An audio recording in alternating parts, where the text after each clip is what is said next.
This is a tea time chat about how I budget for this channel. How can I afford all of this?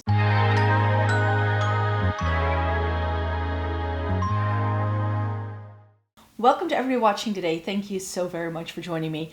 Today I wanted to do a tea time chat because after I got all of the survey results in December, where I did a little giveaway, and one of the things you had to do in order to be eligible to win the giveaway was to fill out a bit of a questionnaire about my content. And I saw quite a few people saying things like, about the relatability of like creators, and I'm really seeing this like shift towards people saying things like, oh, overconsumption, and everyone with a bigger makeup collection overconsumes, and how do they afford it all? They all have to go into debt. And I thought I could do a video giving you a little bit of insight into my personal situation and why that for me, for instance, totally isn't the case. So if you want to know how I do it, this video is all about that. I don't have tea today. I really fancied a cup of coffee. It's really cold, so I also need something to warm my hands as I'm talking to you. So yeah, let's just chat about how I end up budgeting and how I end up doing all of this, right? So first things first, before I even get to any sort of budgeting and what I do and how I like afford all of this that you see me do, I wanted to give you a little bit of a history lesson about me, about where I'm coming from, and sort of how I was raised and with money and how I think about that. Because I think that's going to give you a lot of insights into how my channel works and why I do the things I do and why I don't do some of the things. Because I definitely think I'm Dutch, so we don't really like talking about money over here. It's just not a thing. Like in the US, it's quite common that people like within like 2 minutes of you meeting them, they'll go like, what do you do? What does your father do? And it's like, okay, not a topic of discussion for Dutch people at all. So I'm not going to talk numbers, but I'm definitely going to give you a little bit of insight into where everything is coming from. So we need to go back to my childhood a little bit. We're really taking a trip down memory lane here.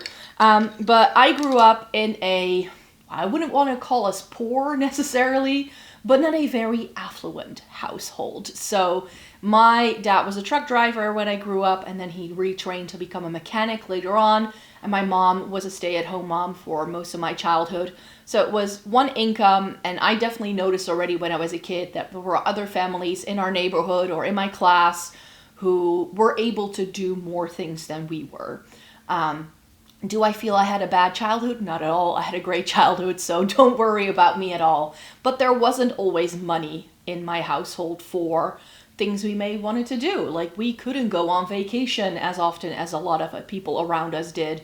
We didn't have money for new clothes all the time or new toys. So if things broke down, we fixed it. And if it was unfixable, well, better luck next time. You had to be more careful and not break the thing you were breaking. So I've really sort of grown up with the idea of when you buy something, it's for life, and it's something you're gonna try and keep for as long as you can possibly do. And then, by the time it truly breaks down, that's when you replace it. So my parents were never going to like buy new things all the time. We didn't there were so many things that we just didn't get to do because there just wasn't any money. We always had a lot of help. We always had a lot of people around us that could help out, and that's still how my family operates till this day. I was 12 years old when my parents gave me my first bank account, and I was given a little bit of pocket money every week. I was an avid Backstreet Boys fan throughout my teens and my 20s, and one of the things I did when I was a 12-year-old, I rode my bike to the bookstore every week on Friday afternoon, and I would take my pocket money and put it towards buying magazines that had articles in them, interviews with Backstreet Boys, or posters or whatever. And that's how I learned to deal with money. I didn't have enough pocket money to buy 2 magazines. I could only buy 1, or I could save it up and then buy 2 next week. And that's sort of how things rolled around. If I really wanted to get like concert tickets, or if I wanted to buy an album, I had to save up for it. Like nothing was done the easy way, you could say. I wasn't just given everything. Of course, my parents did help me out where they could, but for the most part, if I wanted something, I had to pay for it myself.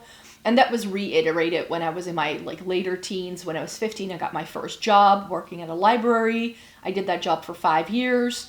And then when I was 16, I was awarded a monthly like allowance, you could say.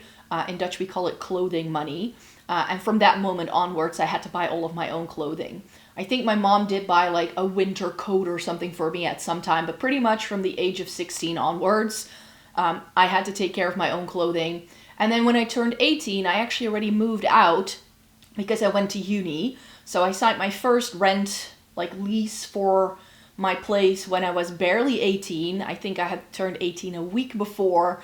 And from that moment onwards, I even paid for all of my other expenses. The only thing my parents paid for while I was at university was my tuition. And before you're thinking in your American brain, if you happen to come from the US, oh, that's a lot of money. I live in the Netherlands. I went to university in the Netherlands. Tuition at the time was around 1,500 euros a year. So I was very happy that they wanted to help me out. I was the first person in my entire family on both sides to even get a university degree. So everybody was super proud and everybody wanted to help out and stuff like that. But when I first moved out, my entire living space was filled with hand-me-down furniture, secondhand. It was all gifted with stuff that was already there. I had a couch that belonged to my uncle's neighbor.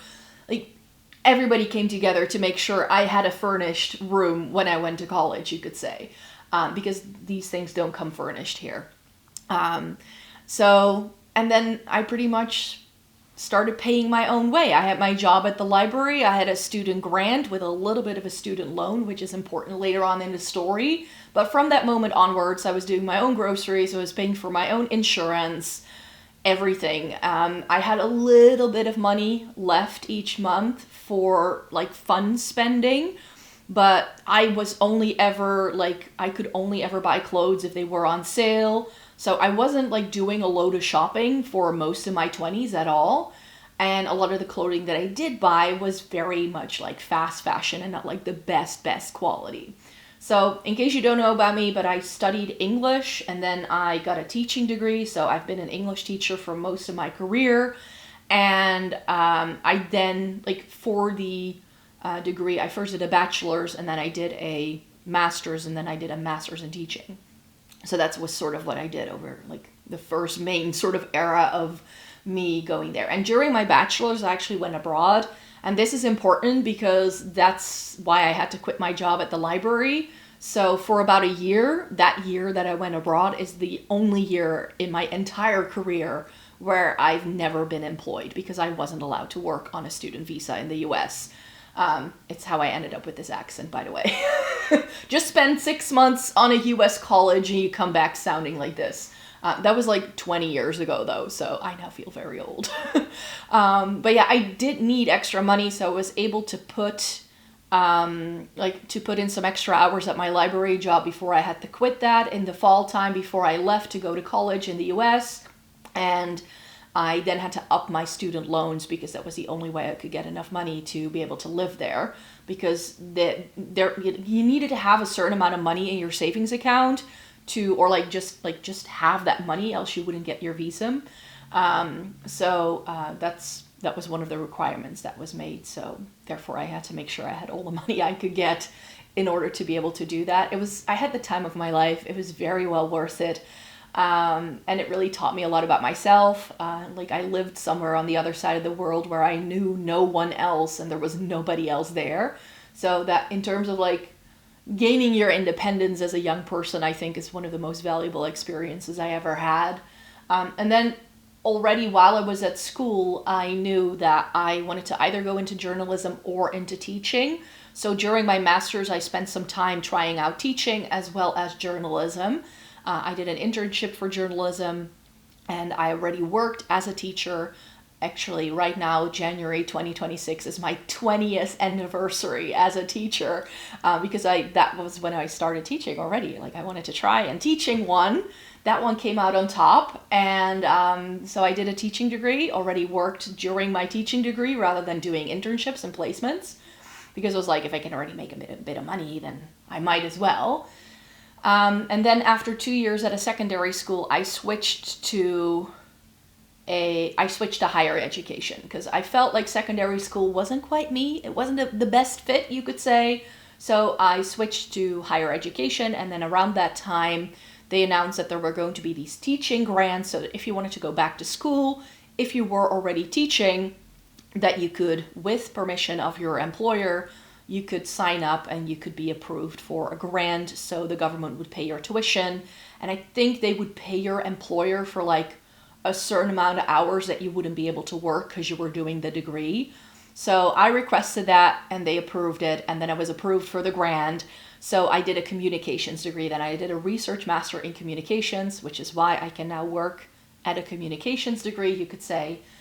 And I did that. But I started that degree, that new communications degree, in the time period where I would have had to start paying off my student loans for my first round at college. So the way it worked here in the Netherlands, like they've changed the system 600 times it feels. So, but when I was at school, you had like your grant, and then you had your a bit of extra grant that I had because my parents weren't making enough money.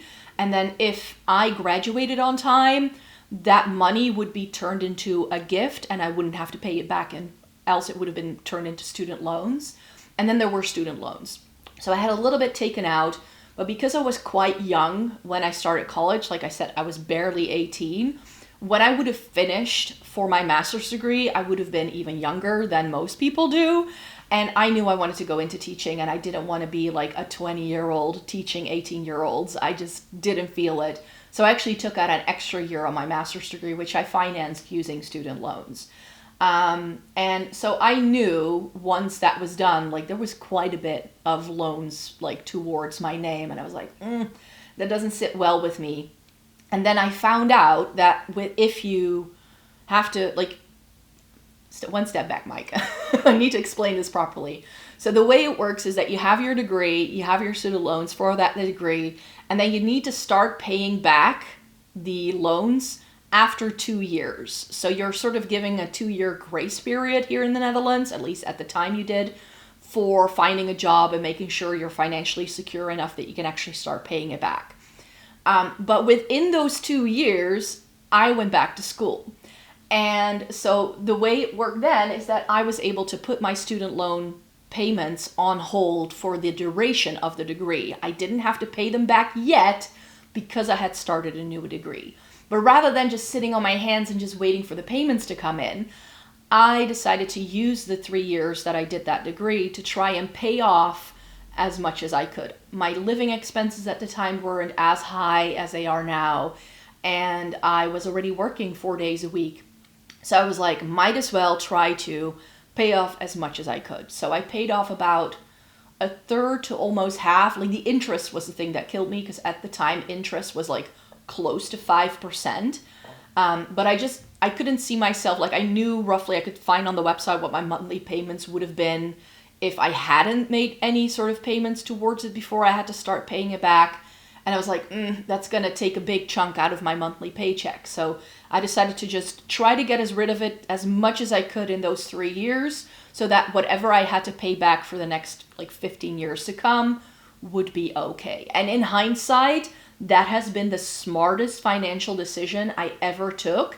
I didn't know it at the time, but when I looked into buying a house, I was able to get more money towards my mortgage because I had already paid off so much of my student loan. So that helped me out in the end.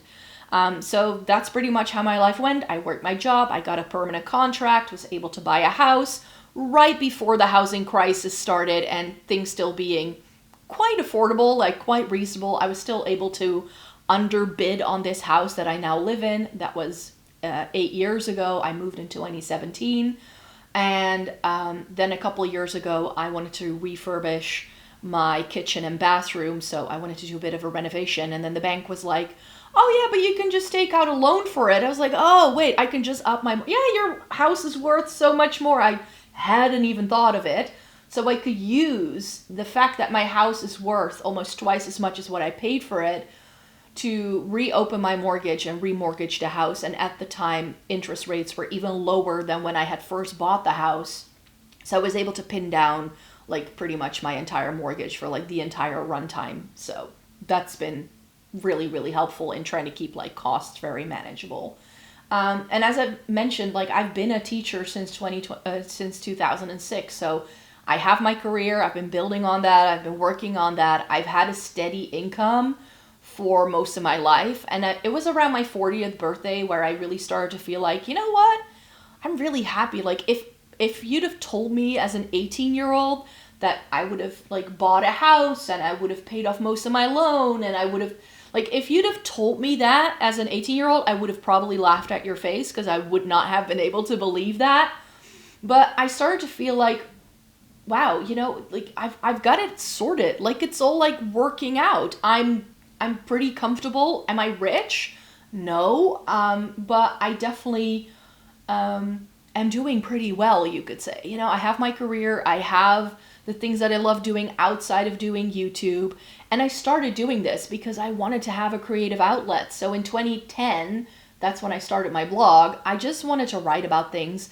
And I realized, and I think that this is the realization that a lot of people are having now as well when they see influencers and content creation with loads of makeup, loads of stuff.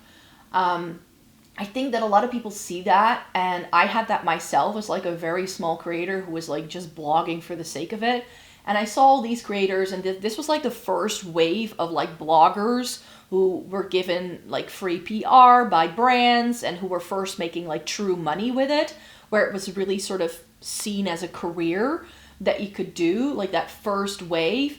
And I remember thinking, oh, but I could never do that because they're all being sent these free things. How could I ever, with just the things that I can purchase and the fact that, you know, it does cost money? I was like, oh, could I, like, how could I ever do this myself? And then I just stuck to it. I just kept posting. I kept doing what I wanted to do. And then brands started to notice. Already when I was doing my my blogging days, I was already sent a little bit of PR, but it never like truly took off. I never sought it out myself. Like I remember being part of this group of people who were also blogging and who were really trying to like push for it and trying to make it their full-time job, who were like emailing brands and PR companies like, hey, can I receive things and can I do a collaboration with you? And there was always something about it that just didn't sit quite well with me. And it was actually a friend of mine who mentioned like, hey, these Essence and Catrice, whenever there's new stuff out, why don't you turn that into videos? And then I sort of started a YouTube channel by accident. Already in 2024, or 2014, I should say, so about a decade ago, but there was no rhyme or reason to what I was posting, when I was posting. I was just posting for, you know, whenever I felt I had a video idea that didn't work quite as well as a blog. And then not until COVID, I think, I finally gained the number of subscribers and like watch time that I needed to be able to monetize this channel. And I think that's when I started to take things a little bit more seriously. I started to upload a little bit more. I mean, it was COVID times. I also had a little bit more time on my hands to be putting into it because I was working from home a lot, and making videos was such a good distraction of just being stuck at home the entire time. So it just kind of happened by accident. I kind of fell into this. And I think because I've been so consistent with my content for years, and because I'm just trying to like build things slowly, and I'm not here to try and go viral and cash in onto the hype. I've just never been that way. I just love doing this in the most low-key way I can possibly do it. To then get to the question, how do I do it? How do I afford this? I already mentioned, I've had a steady career for the past 20 years. So that goes into it.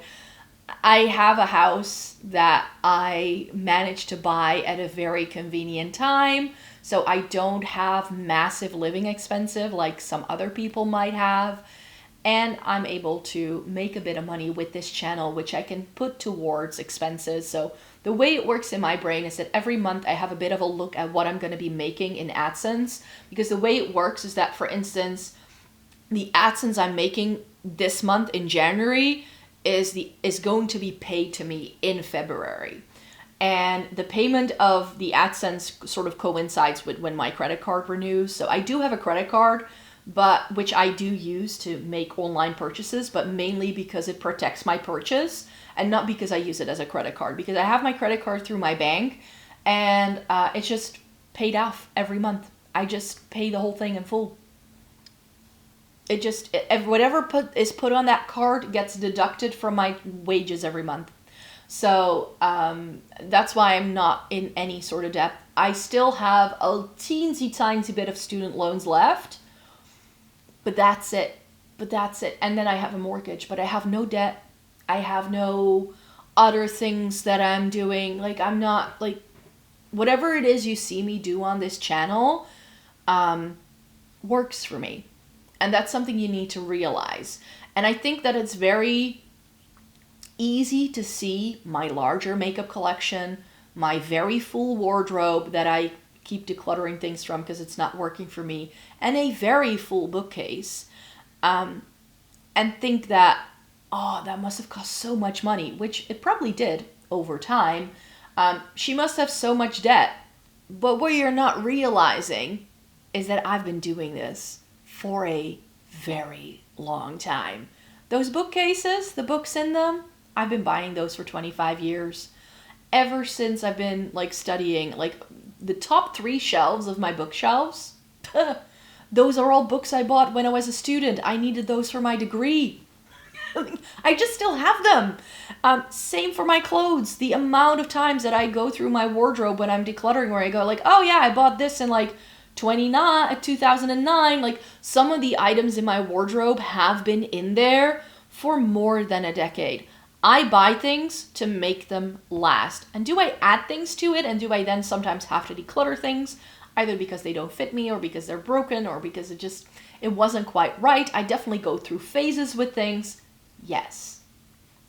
Same thing with my makeup. One of the reasons why I have so much makeup is, A, I have this channel, so I kind of buy things for the channel. And that also goes into the clothing, actually. Since I'm a teacher, there's 200 sets of eyes that look at me every single week. I want to look good for them. At least what I find looks good. They don't have to like it, but I want to stand there and be confident and be the best version of myself. So just having like 3 sweaters, just remember how you talked about your teachers who were always wearing the same thing. I know you did that when you were a teenager yourself. So I want to at least show them that I make an effort. That sort of goes into it for me. Like, I just realized as I was teaching, like, I remember this so vividly. Like, my entire student years, I hadn't been able to buy much in terms of clothing at all. And the clothing I had was quite cheap and not really well made. And I remember my first winter teaching, I was like, oh, I have nothing to wear. I have absolutely nothing to wear to this teaching gig. And I remember being able to go into store and just spend money on new sweaters. And I was like, that was a completely new thing to me, you know? So I was like, oh, wait, I had not been able to do that before. And did I overconsume and like go a little out of the, like, did I go a little bit mad at a certain point in time? I did. I definitely did. But that's also taught me really valuable lessons again. But I've never gone, like, I've never spent money that I didn't have. That's the way it does, that you need to understand. And the things you see on here is years of curation and working on things. And you only see about 15 to 20% of my life in the videos that you watch. So be very aware and don't just assume that because I have so much makeup that must mean I overconsume. I do not. Is this the one with the chip? I don't know. Yeah, it's the one with the chip. I use my cups even if they have chips. I do not have a million mugs. I don't do like 500 Stanleys. It's not how I live my life. And I've gotten very lucky with the fact that I've been able to upload consistently and that I've been able to connect with people online has given me the opportunity to work with brands, and that I sometimes get sent things in PR. There are still things that I buy for the channel for sure. That's mainly the Essence and Catrice stuff that I buy. That's really something that in my brain works as a purchase I do for the channel, because those videos, like, I would not buy those products if it wasn't for me having a channel. But the rest of the makeup that you see, if it wasn't sent to me in PR, these are things I am genuinely curious after. And yes, having this channel makes it easy for me to think like, oh yeah, I may have to bring something new in from time to time. But I love going back to my old favorites. I love trying to hit pan on things and making things work. But when it comes to makeup, because it is such a passion for me, it's always going to be an area where I would have had a little bit more. I still have most of the, like I used to be an avid nail polish fiend in my 20s. Like I was polishing my nails all the time. My nails have gotten a little bit weird. I need to ask my doctor about it, I think, because my nails get really brittle when I polish them, and when I don't do anything to them and I just use hand cream every like 2 or 3 times a week, they are much stronger and they feel much better. But then over Christmas, I did polish them for like a hot minute and instantly they started breaking. So I don't know what's going on. I've been trying for the past 3 years to put nail polish on them, and every single time I do, I fail miserably, you could say. So that's why they don't look their best. And I've always had these very white nail tips because as a kid, I used to bite my nails. So that's something that's a long time running, you could say. Yeah, I used to be into nail polish, so I had a lot of nail polish, but I still have, like, if I want to polish my nails now, I will just grab a polish that I've been sitting on for the past 15 years. You know, I'm not going to go out and buy anything new per se because I already have it. And that's how my wardrobe works, that's how my makeup works, that's how my bookcases work. But those are also the only 3 areas where I truly like to spend a little bit of money. I love to travel. And when I travel, I buy makeup, clothes, and books, usually. That's usually how it goes. But those are the only areas in my life. I don't drive. I don't have a car, so there are no expensive car payments to make, and I don't have to buy expensive petrol or gas. I'm not a huge clubber or anything like that. I don't smoke. I barely drink. I love to cook, but again, I just buy the groceries that I need, and then I freeze whatever I have left. And then I eat those frozen meals. Like that's the way I live my life. I'm not someone who goes out to lunch all the time or who like buys a lot of lunch at work. I'm a bring it your own kind of person. So there's a lot of ways where I like just a lot of areas in life where I see other people spend a lot of money where I don't. And so that frees up a little bit of budget for me to be spending it on what other people might seem very frivolous things. But especially the makeup part of things is no longer that frivolous because I have collaborations with brands and I have an audience that expects certain things from me as well. So there is a certain modicum of input you need to bring into your channel just to keep it running, just to keep the algorithm engaged. And I try to limit that as much as possible. I said it in another video that I've done. I have 3 rules I go by with this channel. I'm not going to fall into the hype cycle of the algorithm. I'm not going to go into debt. And I'm not going to go and lose sleep over this channel. It's just a fun side hustle. And the way it works in my brain, like if I were to lose my job tomorrow, I still have this. I can easily build this out, but there are so many things, like there's so many ideas and things I would love to be able to do on this channel, but that I can't because I have my day job. And because I have my day job, which is a standard 9 to 5, I cannot like work from anywhere because if I have to teach a class, I need to be there at a certain moment in time. And very often I'm teaching classes back to back over like lunch break or whatever. And for filming makeup content, I need a certain amount of daylight. So that makes it very sort of easy for me to keep the things separate because it's very difficult for me to just like sit down after a work day and still be able to film. Also because I have super sensitive skin, I'm not really good at taking off my makeup at the end of the day. And then for instance, redoing my makeup for a video. I've tried these things, but my skin freaks out when I do it. So that's why I film on my days off. Usually on Fridays I film for the weekend, and then on Sundays I film for the week ahead. And that's sort of how I rotate through things. And if I happen to be ill or whatever, so be it. Nothing's lost, you could say. And I definitely feel like just by trying to maintain things and to implement the things that I was taught from a very young age, I budget, I look at the AdSense I make, and I stick to that. And sure, there are other things that I need to spend money on in order to keep this channel running. But usually at the end of the year, I sort of like do a little I add up all the money I made. And then I should I do I need to use this money for something else? And like, I need a new laptop, or hey, I need a new camera, or hey, I need new lights. So usually in the second half of the year is when I start to make other purchases that also help running the channel, because there are other expensive, there's editing software, there's the cameras, the microphones you're using, the lights you have, the tripods you're using. My memory card broke down over summer, so I needed a new memory card. I need a new hard drive, you know? So those are all expensive that I also see as like being necessary expensive to keep the channel running.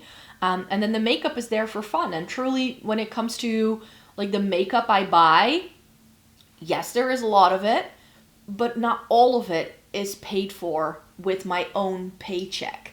And that's a huge difference between being on the other side of the camera as just a viewer and you're not a content creator yourself, and someone like me who does make a little bit of money.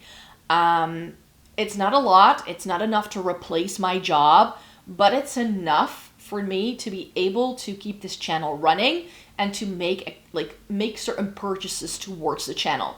Be it techie things, be it like makeup-y things as well. And especially in the past year, like I did my palette ranking for 2025 and I tried close to 60 eyeshadow palettes, I think. But half of those were sent to me in PR. Like I did not pay for those with my own money.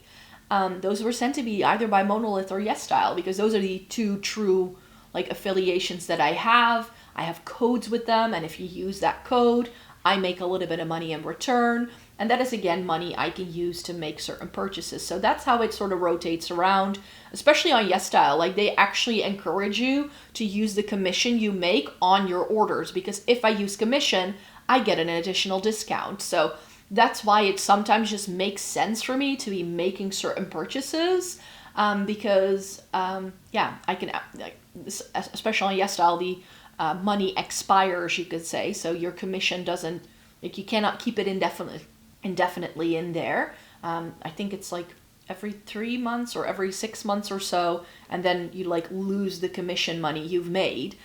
So that's when I try to like see like when does it expire, and then I make a purchase. So I definitely also have that as like a thing to fall back on. So there's a little bit of PR, again, not loads. I'm not someone who gets packages all the time, because again, like I've already mentioned, it doesn't sit well with me to contact brands myself and just go like, hey, can I get free stuff? I'm sometimes already struggling getting all the reviews up as it is, so I know I don't need additional stuff to come in. But if a brand contacts me on their own accord and they tell me like, hey, there's no strings attached, do you want to receive something? Then I'm gonna say yes.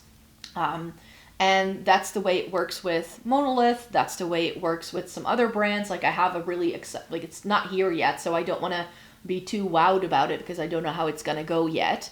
But there is a brand who did contact me over the Christmas break period, going like, hey, would you like to receive some PR? So that's super excited, because that's a brand I've been wanting to try some more by. And that you also told me you wanted to see something more by, so I hope that's all gonna go well. And then there's some YESSTYLE things still making its way to me. But yeah, that's how I do it. I make money through AdSense. I use that to sort of fund everything that I need to fund. That doesn't cover all of my expenses. So I do still use my own money, but I don't mind using my own money.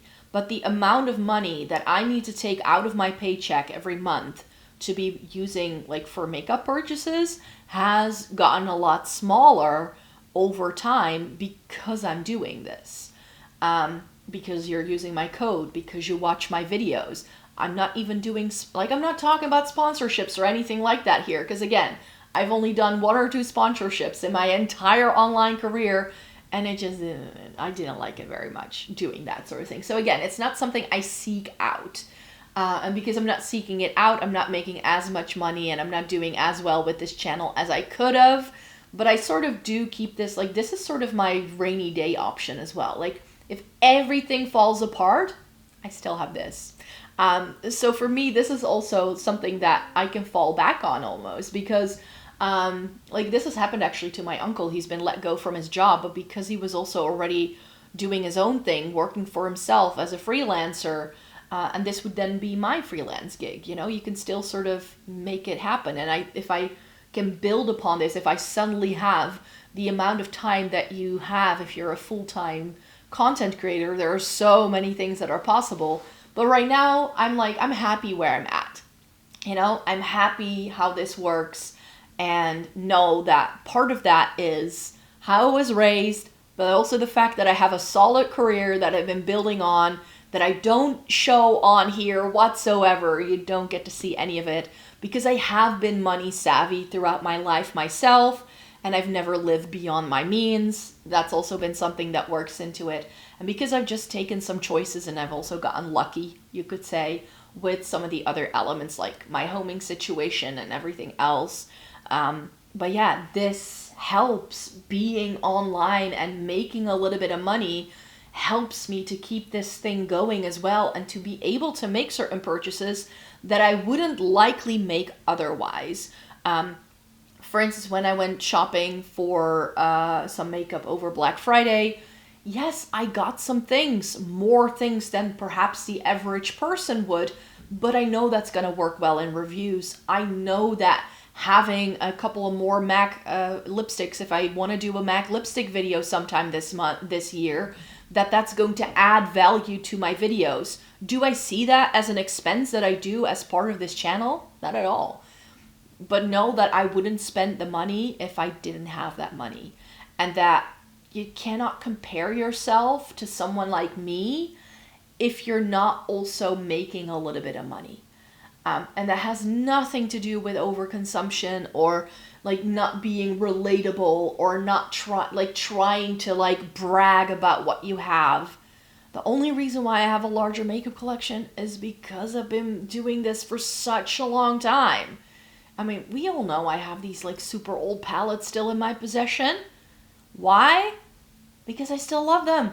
I'm not wearing it today, but the other day, for my Shop My Stash, I selected a blush by Urban Decay that was discontinued years ago, but I still have it because I still love it and it still works, so I'm still gonna wear it. But that does mean that over time you end up with a lot of stuff. But like I said, books, makeup, and clothes, those are the only three categories. And when I say clothes, I mean shoes in the same vein. Those are the only categories where I have more. But the rest, when it comes to home decor or anything like that, no. No, not at all. Some people have a new iPhone every single year. No. I've had the same TV since ever since I moved into this place. I know where I like spending money, and those also happen to be the things that I like to make content about. Those are my niche interests. Those are the things I love, and that's makeup, clothes, and books. So that's also what I make a lot of content about. That's just the way it works. I started going online and talking about things on my blog and in my YouTube channel because they were things I loved that I didn't necessarily have a lot of people for in my life who also love those things, and my channel still works that way. I still love those things, so I want to talk about it. I want to showcase those things to you. I want to show and share the love for all of those things, but the only reason why I have a larger makeup collection is because I love it so much. Not because I spend $25K in a year just to have every single eyeshadow palette under the sun. No. All of those, like I said, half of what I used in 2025 that was new in are things that were sent to me. So you can't compare that to yourself as a regular viewer. And I really wish that people would be just a little bit more savvy about these things. Sure, there are accounts where it is like that, where the overconsumption is totally real.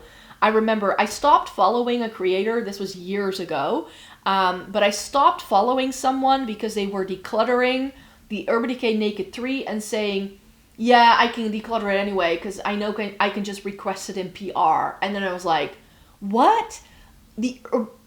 Well, I no longer have the old packaging for Naked 3 because I decluttered that, but I still have shades from my original Naked 3 that I bought back in the day. I could not wrap my head around why you would throw away perfectly fine makeup just because you were like, oh yeah, I can get rid of it anyway because I can like get it again. No, in my brain that doesn't work. And I think that that's also one of the reasons why like my makeup doesn't look very used. I know that some people really like it if makeup looks really dirty. I hate it when my makeup looks dirty because remember what I said about how I grew up, that we fix things, that we work things through, you could say. So when like the rim of my bronzer starts to look a little weird, I wipe it down. I wipe all of my products down, and not because I want to make it look aesthetically pleasing for videos, but just because I don't like looking at it. Sure, I have plenty of products with pan on them, but just because something doesn't have pan doesn't mean I'm not using it. I'm just really careful with my makeup. I very deliberately, when I travel, put little travel capsules together for my travel makeup bag.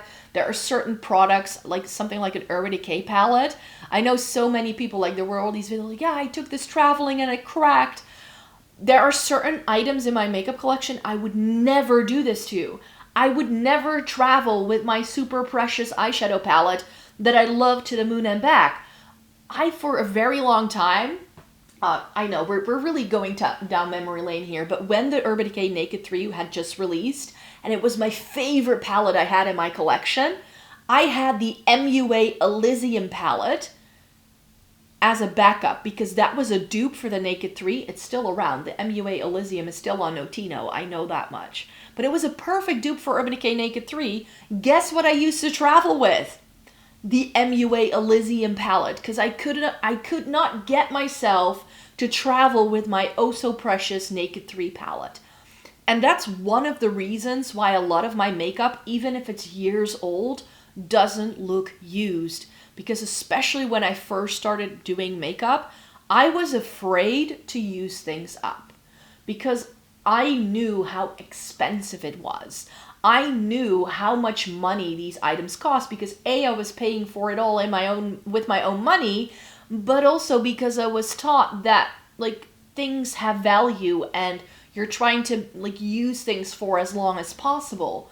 So that's one of the reasons why, for instance, my Naked 1 doesn't look super used and has loads of pan, because I was like only like using, like I always would like use my brush, like if this is the pan, I would use my brush and like wipe it across the surface of the entire pan. I never like did this and like just rubbed it into the pan like that, because then the eyeshadow would also be a little bit more patchy and stuff like that. And I still do this till this day with so many of my products. I'm so careful with them. It's why I don't like, if I like you see creators like twisting up their lipsticks all the way out so you can really see the color and then apply it. I can't. The risk of it breaking off, and I don't care if that's a Lisa Eldridge lipstick that I paid 35 euros for, or an Essence lipstick that I paid 3 euros for. The logic applies to all of the products I have. So it's why so many things just don't look super used, is because some part of me still has this scarcity mindset. And I think that that's also one of the reasons why I have so many books, or why I have so many clothes, and why I have so much makeup, is also that. I think that because I grew up with, like, we're not just going to replace that, you're just going to have to make do, or we fix things. that also has helped me, like, push me into the direction of, like, A, hanging on to things, seeing all these things as really precious because I chose to spend my money on it. And thirdly, because I have the intention of keeping everything for as long as I possibly can. So yes, I have a larger makeup collection, but not, and yes, of course I am buying makeup all the time because I do a monthly haul. But if you go back to 2025 and you watch all of my monthly hauls, sometimes there's only 2 palettes in, and they were sent in PR. There have also been monthly hauls in 2025 where I showed you barely any makeup, because I decided to stock up on skincare and I did that instead. There's that as well. So yes, I do hauls every month, but the amount of products I show you in those hauls varies greatly. It varies based on, have I received something in PR? Was it Black Friday? Was I able to travel somewhere? And then I usually spend a little bit of money for what it is that I was going to buy then anyways.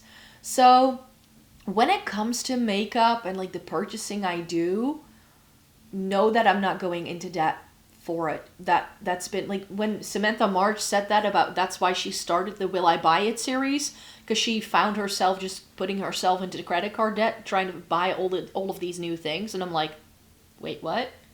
I wait.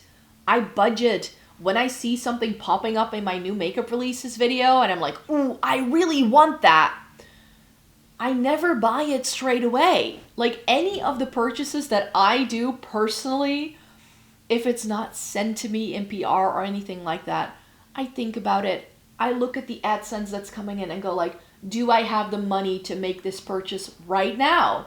Yes or no? And it's such a great way to just tick the box. And sometimes I lose interest in that product. I might have written it down on a wish list, or maybe it's stored in my brain somewhere. And then I go like, nah, I don't really need it. And then it's moved away. And that's sort of how I rotate through things. I look at how much AdSense I make. I decide what I want to buy. And very often that's an eyeshadow palette, because that's just my favorite thing. Eyeshadow palette is my vice. But sometimes there's other products, and maybe, you know, very often the way it works for me is that, for instance, at the end of the year, a lot of creators do their declutters and stuff, and I will watch those things and I will sort of like take note. Like if someone's saying, oh, this is my favorite, and I see 3 people saying that, because I tend to not just go by one person ever, but if like 3 people are saying like, oh, I love this palette, then I might go like, maybe that Dior blush might be worth a try, or I'm seeing so many people talking about MAC Alone Time being a great cool toned lipstick. Maybe I should try it as well. So I tend to like listen and get my information from multiple sources. There's new makeup releases. There's people I watch on YouTube. There's people I watch on TikTok.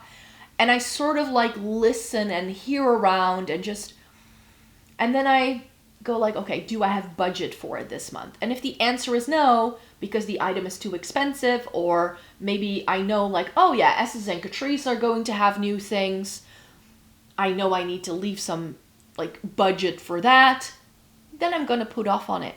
Then I'm going to hold off on making those purchases right now. And if that product is still available 3-4 months down the line, I might buy it then. That's sort of how my brain works. It's why there isn't a focus on like the newest releases on this channel. A, because I cannot get my hands on it a lot of the times, but also because I'm forcing myself to not get too excited by new makeup and really trying to slow down and just not get everything new. And part of that is just how I grew up. And the reason why I can afford to do it is because I've been doing this for a very, very long time, and because it's been very slow going. Like I said, it's only been since COVID times that this channel even makes a smidge of money, because when you first get approved for AdSense, don't expect it to make tons of money, especially not if you're a smaller creator. Like bigger creators, I know people like Robert Welsh, and I think also Angelica Nukvist after a while, like for a long time they said that they could live off of the income that they make just from views. And I think YouTube is one of the unique platforms in that way, where, for instance, TikTok, I'm in the Netherlands, there's no creator fund here, so with TikTok you cannot really make any money. Instagram, same way, you need the collaborations with brands, you need the sponsorships to make any sort of money. And YouTube till this day still has, like, you can get a bit of AdSense and then you can make a bit of money based on the people who view your videos. And that's really been the only sort of like steady income. But AdSense, like, it changes a lot. Your like, I feel like in December, because there's a lot more content being made, the ad revenue that you can make per like video goes up quite a bit.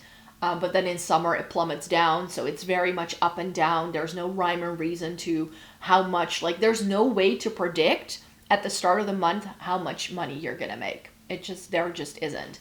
So that's one of the reasons that also holds me back to becoming a content creator full time, because unless you can have steady sponsorships, and you're like constantly like contacting brands and trying to make money that way, it's very difficult to make this a reliable income that allows you to, I don't know, buy a house and pay your grocery bills and doing all that. So and the way it works in my brain is that like the teaching aspect of it is my main career, my main focus, my main sort of thing in life. Like if I had to, like if it's like 100% is my entire life, then like teaching is like 60%, and then like working out, dancing, that sort of thing is like 10 to 20%. Friends and family is like another 20%, and then 10% of it is YouTube and doing things online. I've been able to carve it out and like give it a place within my day to day, and that's why I'm able to maintain it and keep doing this for such a long time, because I also really enjoy doing it. Like if you don't enjoy doing this, then don't think this is going to be for you, because there is a lot that comes with it. But yeah, it's been slow and steady for me. And it's been slow and steady for years. So that's how I'm able to afford it. Yes, I make a little bit of money. Yes, I've been able to make choices in other areas of my life that allow me to do things like this. And thirdly, it's just something I greatly enjoy, so I don't mind spending a little bit extra in that area. And like I said, you don't see everything of my life. My life isn't makeup. And I really feel that, again, that is a setback for the content I make, because I do so many other things. But it's because I'm like, okay, this sliver is the makeup and YouTube and like other content creation, and the rest of it is far more important. And therefore, there are just certain things I don't do, and that's how I like live my life, choices I make. Also financially, like I'm not, like no way am I going to spend so much money on makeup that it's going to bankrupt me? Why do we even think that that's a viable option? I just don't get that. But yeah, know that because you're doing this, and because people are watching your videos, and because you have loyal subscribers who use your code, it actually leads to more opportunities. So it is a little bit of a snowball effect. And that's one of the reasons why it doesn't sit very well with me when people start critiquing content creators for no longer being relatable or whatever, because if you've been a viewer for a long time, you made that happen. You helped. Because if the viewers weren't there, then these brands wouldn't be sending us things either. So that's why for me it's very much a double-edged sword. Like on the one hand, people want creators to be relatable, and you start following a creator for a certain reason, I always think. And I have done this very much in the past. Like once creators became less relatable, if they suddenly started to talk about all these luxury brands and stuff, I just stopped following them. Like, why do people still follow them and then expect these creators to be relatable? I'm like, no. So part of your audience is going to move on from things, and I think that that's fine as well. And I hope that if you are watching my videos, that there's something in there for you that you enjoy. But it's very difficult for me to gauge like what's relatable to you. Some people go like, oh, but you're doing hauls every single month. Yeah, because I get sent stuff. And because I make money with this channel, so I have a little bit of extra cash that I can use to spend on things, to buy the new Essence and Catrice stuff, to buy the eyeshadow palette that's been on my wish list for 2 to 3 months. That's why I can do it. And again, that's totally based on views and commission-based sort of affiliate links. So again, that's all you. You make it possible for me to do this. And that's the conclusion that I've come to, that as a viewer, you're part of the game. And if you're thinking that you're just sitting there watching videos, no, you're not. Every single thing you do, whether you like something, dislike something, how long you're watching, when you go away from, whether you choose to comment yes or no, everything you do is data that I can use, that YouTube uses, that the algorithm uses to make changes. And because you're watching, I make money. Because you're using my codes, I make money, which is money that I can then spend on. And because you're doing that, like, there's a reason why MONOLITH was willing to send me PR for an entire year. Because you use my code. So they're getting kickback from the fact, like, because I'm recommending things. And that's why brands send things. Because they hope that when you show it in a video and you're talking about it, that the audience goes like, oh yeah, and I'll use the code because then I get 5% off. You don't just get 5% off. Because if you use my code, then the website can track that you're coming through my channel. And then they go like, oh, that's interesting. And that's how brands start to notice you as a creator. And then you become, you get on their radar and they become more interested in what you're doing. And then they're like, okay, apparently it's working what they're doing. So might as well. So don't underestimate that you are actually one that holds all the power.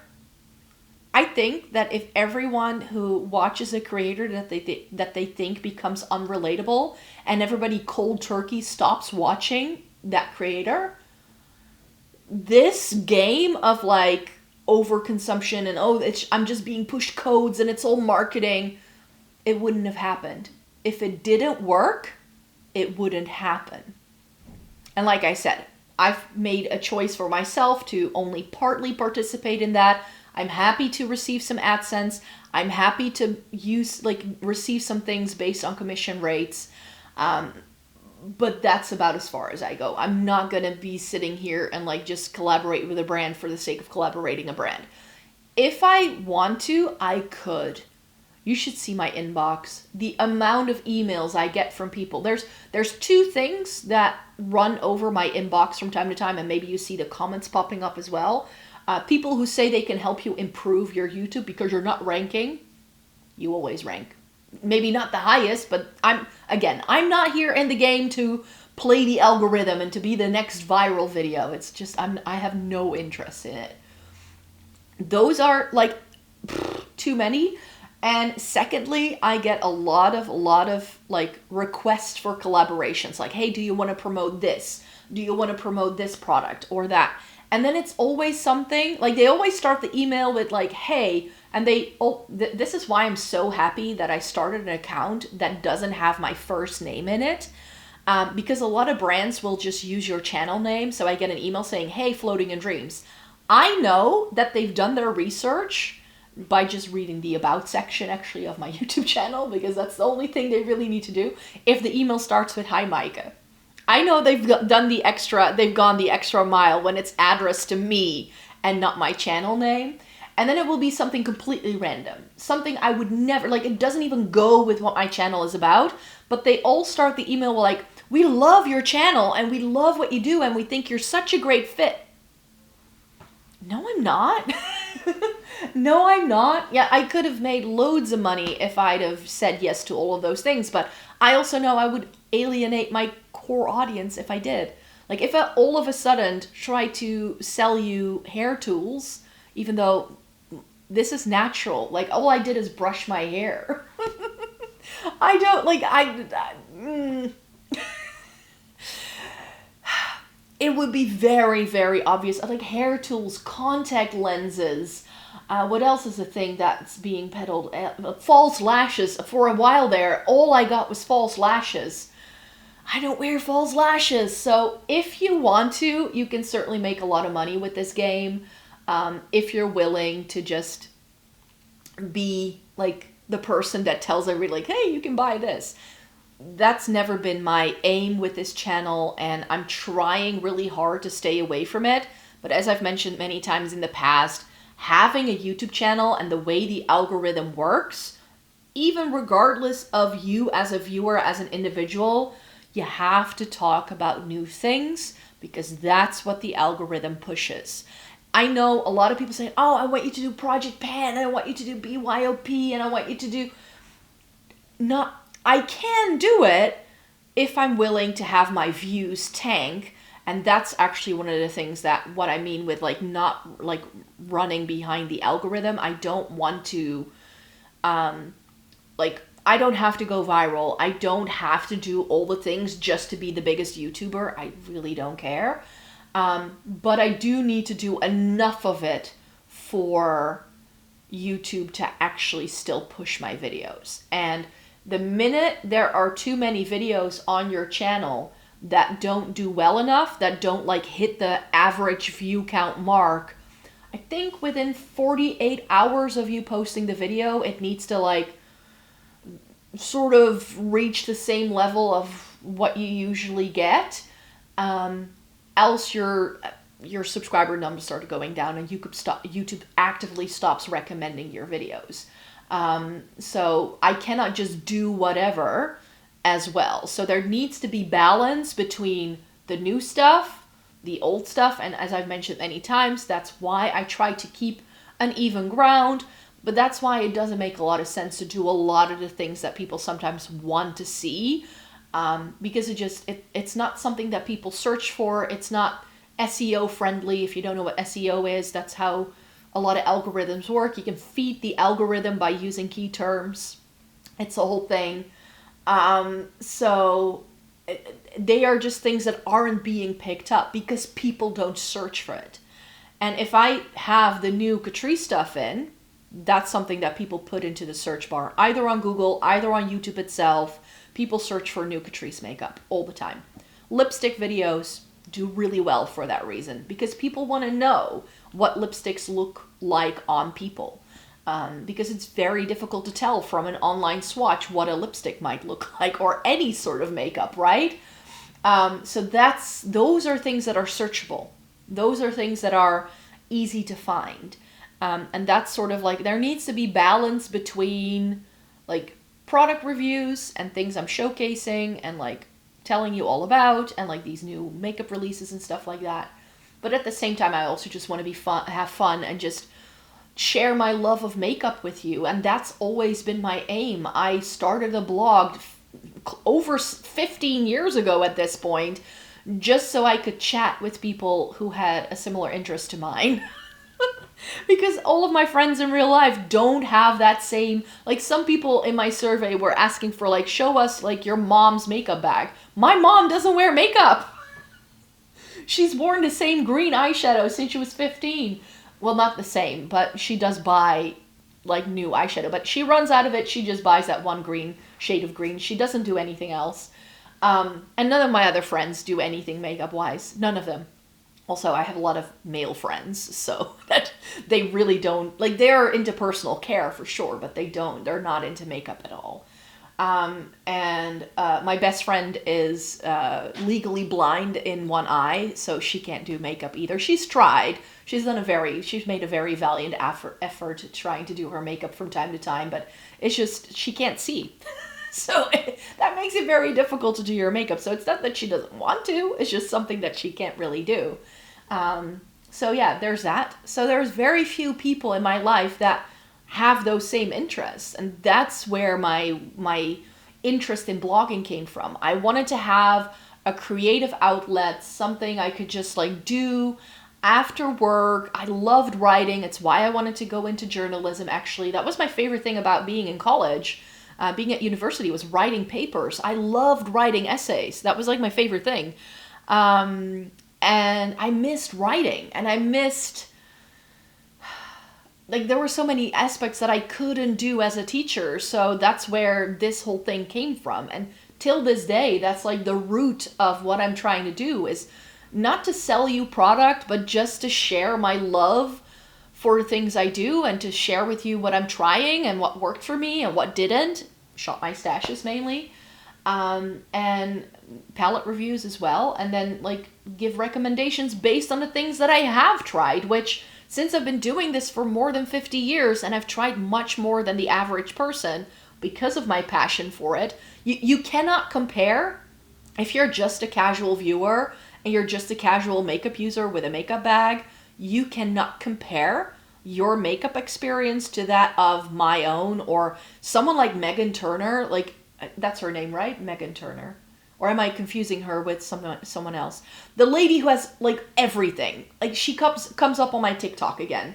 And I stopped watching her on YouTube because I felt like she was just overwhelmed with it. Yeah, Jem Phelps is another creator who I watch from time to time.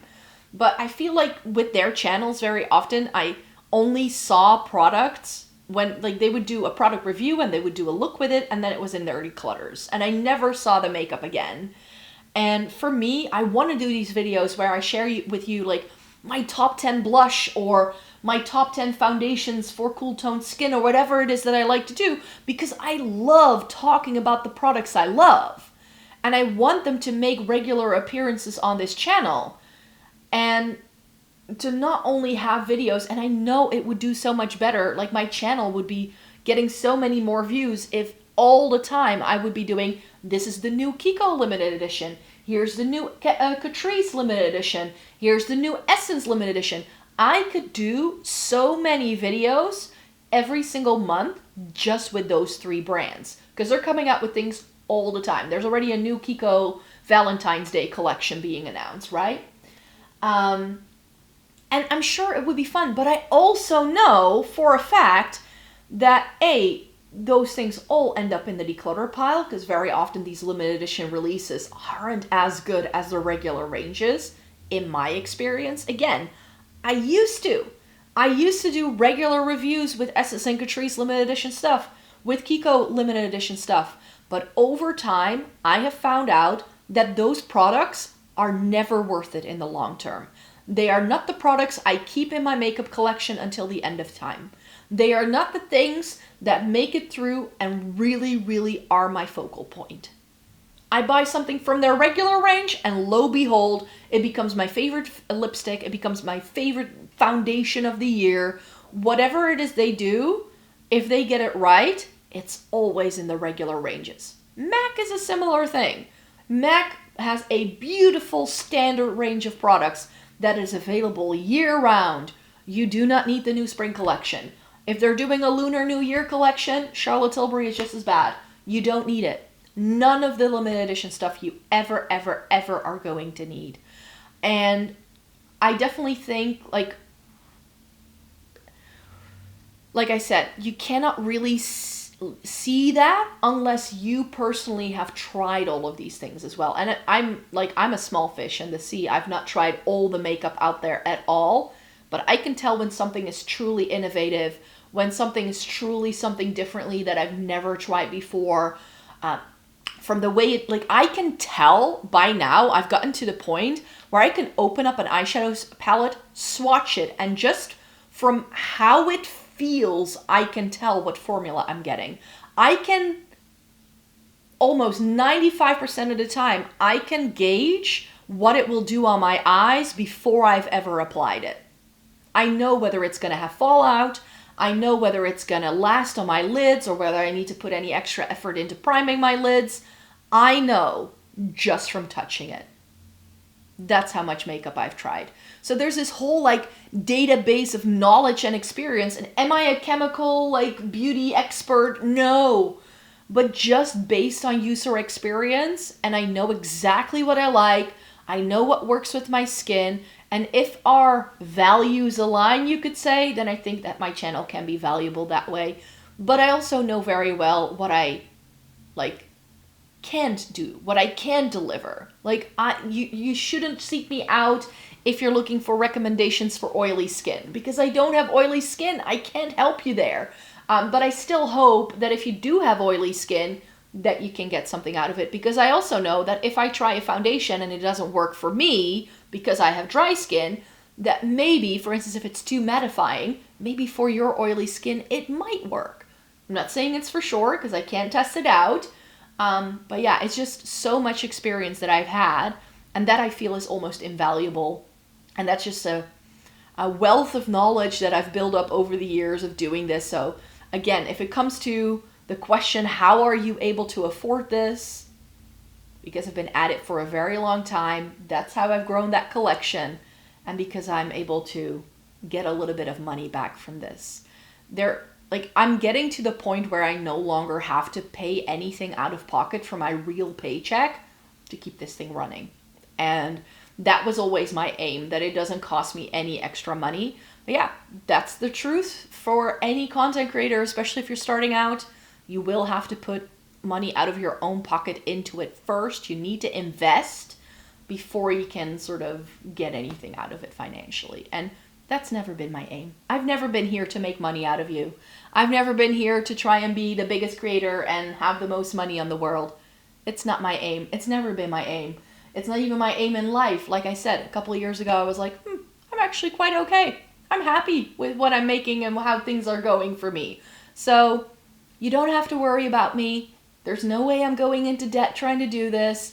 And I also encourage you not to do the same thing, but also be realistic and know that if you do feel that someone becomes unrelatable and they are your favorite creator, that you're part of the problem. Cheers. And I hope you have a great rest of your day. If you want more makeup content on here, I post 4 times a week, so you can check me out. And I have a second channel, Floating in Books. You can find the link in the description box down below. If you want some more personal insights, that's where I post about books, clothes, and a vlog from time to time if I'm traveling. And I'm on Instagram and TikTok. So hope to see you in one of those spaces, and I hope to see you again really, really soon in a new video. Bye!